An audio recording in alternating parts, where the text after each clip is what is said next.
তপস্যাকালের দ্বিতীয় সপ্তাহ সোমবার। প্রথম পাঠ প্রবক্তা দানিয়েলের গ্রন্থ 9 অধ্যায়, পদ সংখ্যা 4 থেকে 10। প্রবক্তা দানিয়েলের সঙ্গে আমাদের পাপের কথা স্বীকার করে করুণাময় ভগবানের কাছে ক্ষমা ভিক্ষা করব। আমি দানিয়েল আমার ঈশ্বর ভগবানের কাছে প্রার্থনা জানালাম, এই কথা স্বীকার করলাম। ওগো প্রভু, ওগো কত মহান, কত ভয়ঙ্কর ঈশ্বর, যারা তোমাকে ভালোবাসে, তোমার সকল আদেশ মেনে চলে।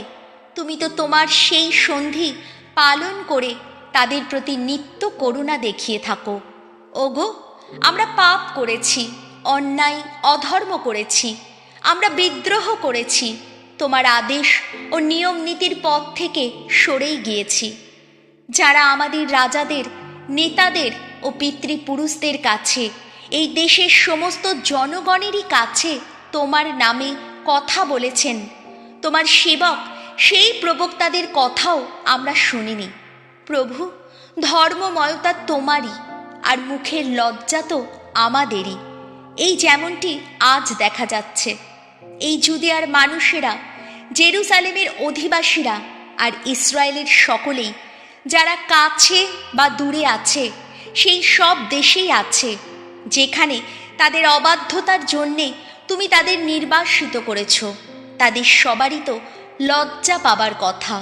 ওগো ভগবান, সত্যি মুখের লজ্জা তো আমাদেরই এবং আমাদের সমস্ত রাজা, নেতা ও পিতৃপুরুষদেরই, যেহেতু আমরা তোমার কাছে পাপ করেছি।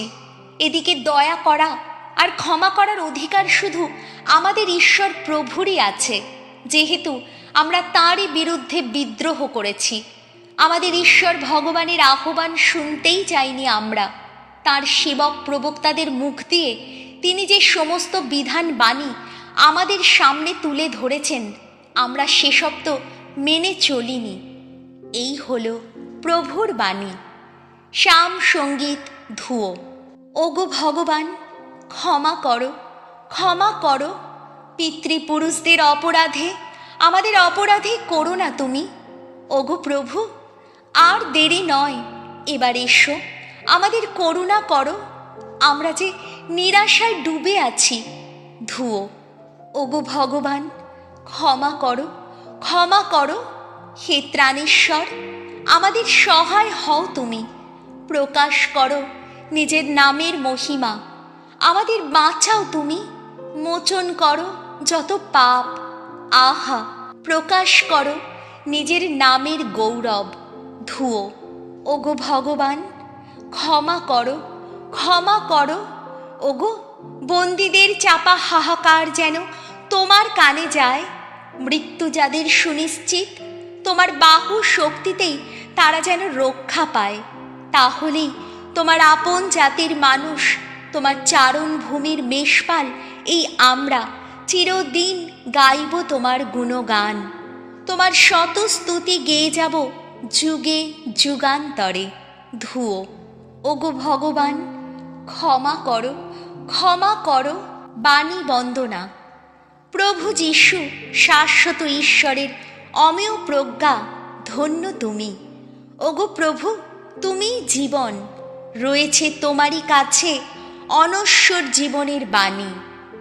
লুক রচিত মঙ্গল সমাচার 6 অধ্যায়, পদ সংখ্যা 36 থেকে 38। পরকে ক্ষমা করো, তাহলে তোমাদেরও ক্ষমা করা হবে। যীশু একদিন তাঁর শিষ্যদের বললেন, তোমাদের পরম পিতা যেমন দয়ালু, তোমরাও তেমনি দয়ালু হও। পরের বিচার করতে যেও না, তাহলে তোমাদেরও বিচার করা হবে না।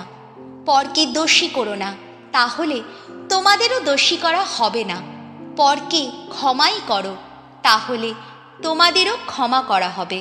তোমরা দান করো, তাহলে তোমাদেরও দান করা হবে। পুরো মাপে ঠাসা, ঝেঁকে নেওয়া, উপচে পড়া মাপেই তোমাদের কোলে ঢেলে দেওয়া হবে। তোমরা নিজেরা যে মাপে মেপে দিচ্ছ, তোমাদেরও ঠিক সেই মাপেই প্রতিদান দেওয়া হবে। এই হলো প্রভু যীশুর মঙ্গল সমাচার।